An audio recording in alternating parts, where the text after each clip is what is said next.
Hey guys, welcome back to Task Force Off-Road. My name is George. If this is your first time on the channel, please just go hit that subscribe button really fast. If you clicked on it, it means you like this kind of video. So today's video is about my long-term review of Ripp Superchargers high-performance coil packs for the Jeep Trail Wrangler. Stay tuned.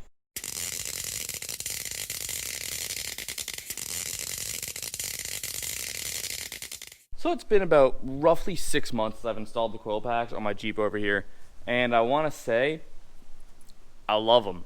They're fantastic. But what I'm also going to say is, when it comes to the fuel economy side of the house, I didn't notice as much of a gain as I thought I was going to.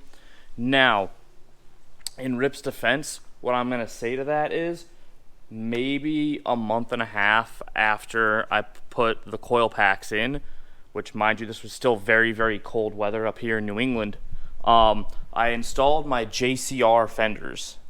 Now, my JCR fenders are very aerodynamically different from the factory Jeep fenders, and they're also made of steel.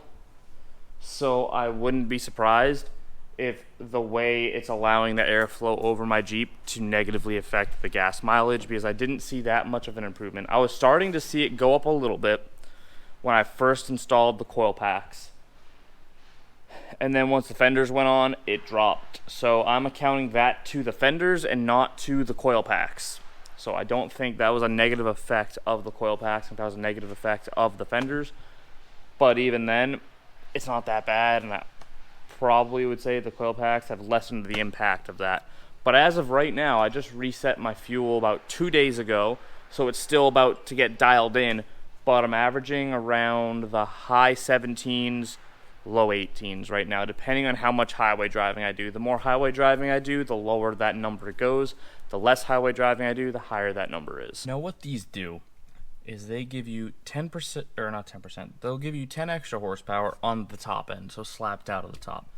But if you look at Ripp's video, they put a Jeep on the dyno before and after, and they experienced, I think it was 30 to 40 horsepower increased off the line, which is crazy. And with the way this motor works, that's just the usable horsepower right there. At least realistically, you're not redlining your Jeep all the freaking time. You're not doing it. It doesn't make any sense. You're not going to do it. So you want your horsepower to be down low in your usable RPM ranges, especially when you're crawling, doing any kind of torque stuff. So the fact that these coil packs do that is fantastic. And the biggest place that I have seen the largest improvement with these coil packs is towing. You notice them day to day for about a week, and then you kind of get used to it, because that's just, well, that's how it goes. You adapt to the way your vehicle drives. Now I'm going to show you obviously what I've been towing for those of you who are new to the channel. Okay, so what I do the most towing with is my 2019 Sea-Doo GTX. It weighs, I think it's right around 1,100 pounds on the trailer. Depends on what you have in it, stuff like that.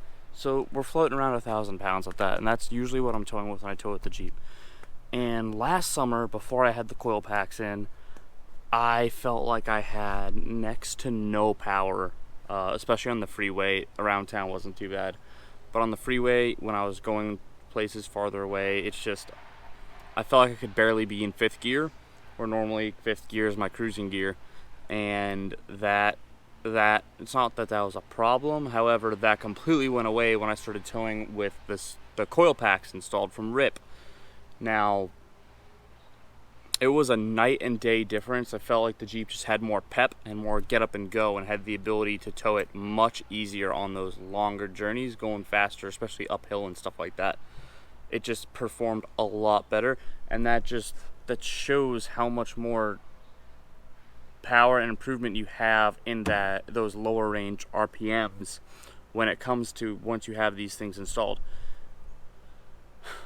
Now, I did talk to Ripp. I actually talked to the owner of the company, and we had a nice good chat, because I was talking about putting the Supercharger potentially on the Jeep sometime in the future, and I am considering that. I'm kind of just waiting for the stars to align in the proper direction to kind of pull the trigger on that, because that's a very, very expensive mod, and there's a lot of other things I need to do before I do that, unless, like I said, stars align and we can make that happen. but they're a fantastic company, and they're very consumer oriented. They want you to be very happy with their product. And he sat there and had a conversation with me for about 20 or so minutes, partially about my previous video that I made about installing the coil packs, but also about their supercharger system as well. And he sat out and he had a conversation with me explaining how it worked, how it was safe for the vehicle, and so on and so forth, without getting too in detailed on our conversation there.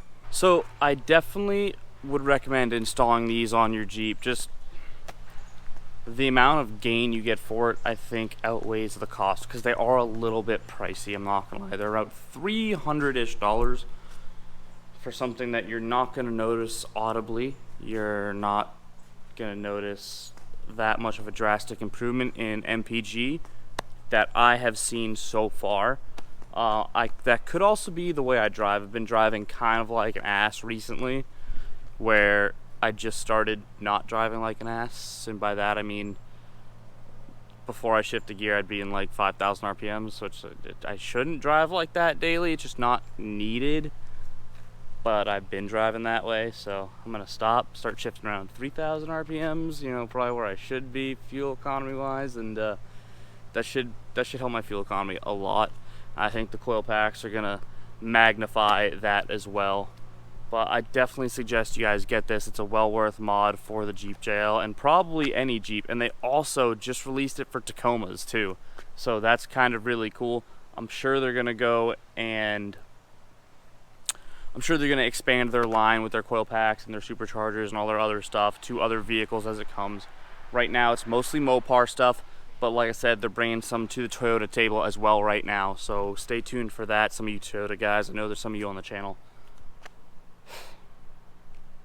Alright, and with that being said, guys, that's all for today's video. I wanted to keep it nice and short, but I wanted to bring you the long-term review on the Ripp coil packs, because I said I was going to do it, A.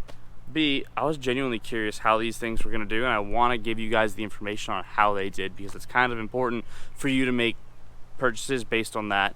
If you're going to take my word for it, I better give you the most honest and upfront word possible if you're gonna spend your hard-earned money on parts like I do. But with that being said, guys, please like the video and subscribe to the channel if you're new here. I really appreciate it. We're growing fast, we're growing hard. We have some goals to set. I hope we reach those goals soon, and you have all helped me get there, so I very much appreciate it. I'll see you guys in the next one.